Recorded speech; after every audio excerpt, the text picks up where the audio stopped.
Okay. I'm just sharing this with you, and like I said, this is something that is an intern that really changed my life.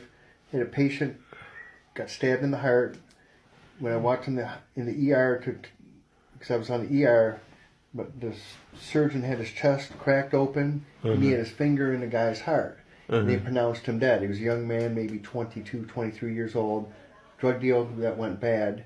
He died, and the surgeon was a Christian, Dr. Forster to be exact, said, we're not going to let him go without a fight. So he took him to the OR, took him to surgery, pumped him full of blood, got a pulse, tied the hole in his heart up with a suture.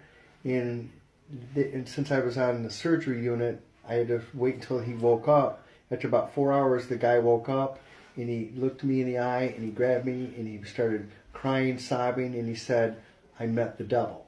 And I said, what do you mean you met the devil? He said, I saw you working on me. I was dead. I never prayed. And he could feel he went straight down into hell. And he said he looked in the eyes of the devil, and he prayed. He said he never prayed before. It was never spiritual. And he said, please God, I'll change my life. And he felt an angel or a hand pull him back up. And that's when he awoke. And it was the most amazing experience because he was legit. I mean, no one makes up something like that. And last I heard, he's completely changed his life. He gave his life to God. And I still, to this day, the look in his eye when he woke up, the terror, I'm absolutely convinced that he did meet the devil. And once again, I've not followed up on where he's at now, but I heard he's doing really good. And if I can get that information, I'll get it for you. Okay.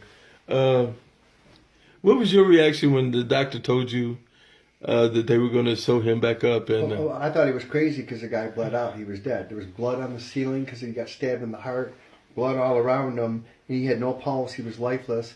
And the Christian doctor said, Dr. Forster, we're going to take him and we're going to try to revive him. And it was actually miraculous because the guy was dead. He completely bled out. And you don't open someone's chest in the ER, stick your finger in a hole. That's a last-ditch effort. And I thought he was crazy, but now in retrospect, it happened for a reason.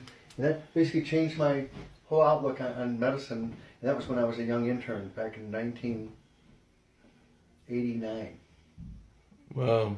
It was this amazing spiritual experience, and the guy was legit. And once again, no one goes through something like that and makes that up, especially that's the first thing he said when he woke up. And by looking at the terror in his eyes, he did meet the devil. I am convinced of that. Amen. Yep. Okay. And I want to write more stuff for you, and I want to get together with you. I do. Okay. Amazing. And if I can ever get the records for this guy, I'd like to be able to do a book and have documentation would be the right way to do it. Right.